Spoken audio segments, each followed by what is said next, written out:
جب ہمارے پیارے آقا محمد مصطفیٰ صلی اللہ علیہ وسلم کو مکہ کے لوگوں نے بہت ستایا تو آپ ہجرت کر کے مدینہ جانے لگے۔ ابو جہل نے ایک پہاڑی پر کھڑے ہو کر یہ اعلان کیا کہ جو محمد کو پکڑ کے لائے گا اس کو 100 اونٹ دیے جائیں گے۔ ایک دیہاتی شخص جس کا نام سراقہ تھا، وہ بہت غریب تھا۔ اس کے گھر والوں نے اسے یہ اطلاع دی کہ محمد کو پکڑ کے لاؤ، 100 اونٹ ملیں گے۔ سراقہ ہر راستے سے باخبر تھے، اس لیے اپنا گھوڑا لے کر حضور پاک کو ڈھونڈنے کے لیے نکلے۔ ایک راستے پر حضور پاک اور ابو بکر نظر آ گئے۔ ابو بکر سراقہ کو دیکھ کر ڈر گئے اور حضور پاک سے کہا کہ سراقہ آ گیا۔ حضور پاک نے فرمایا، گھبراؤ نہیں، اللہ رب العزت ہمارے ساتھ ہے۔ جیسے ہی سراقہ حضور پاک کے نزدیک آیا، حضور پاک نے پلٹ کر دیکھا، گھوڑے کی دونوں ٹانگیں ریت میں دھس گئیں۔ سراقہ نے حضور پاک سے معافی مانگی۔ حضور پاک نے جیسے ہی معاف کیا، گھوڑے کی دونوں ٹانگیں ریت سے نکل آئیں۔ سراقہ پھر سے حضور پاک کی طرف بڑھنے لگا۔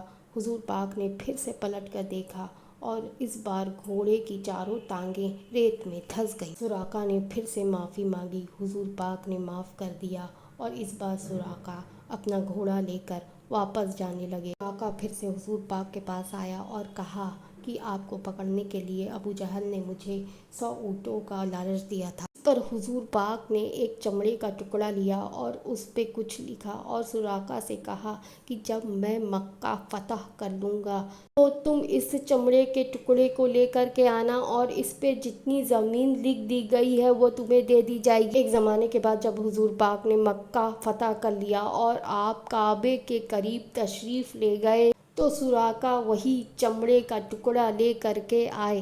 آپ نے ترنت پہچان لیا۔ آپ نے ترنت حضرت عمر کو بلا کر کہا کہ اس میں جتنی زمین لکھی گئی ہے اتنی زمین سراقہ کو دے دو۔ یہ سن کر سراقہ رونے لگ گیا اور کہا کہ ایک زمانے بعد بھی آپ کو مجھ سے کیا گیا وعدہ یاد ہے، تو قیامت کے دن اپنوں سے کیا گیا وعدہ آپ کیوں کرنا نبھائیں گے؟ اسی لیے میں آپ پر ایمان لاتا ہوں اور پڑھتا ہوں لا الہ الا اللہ محمد الرسول اللہ۔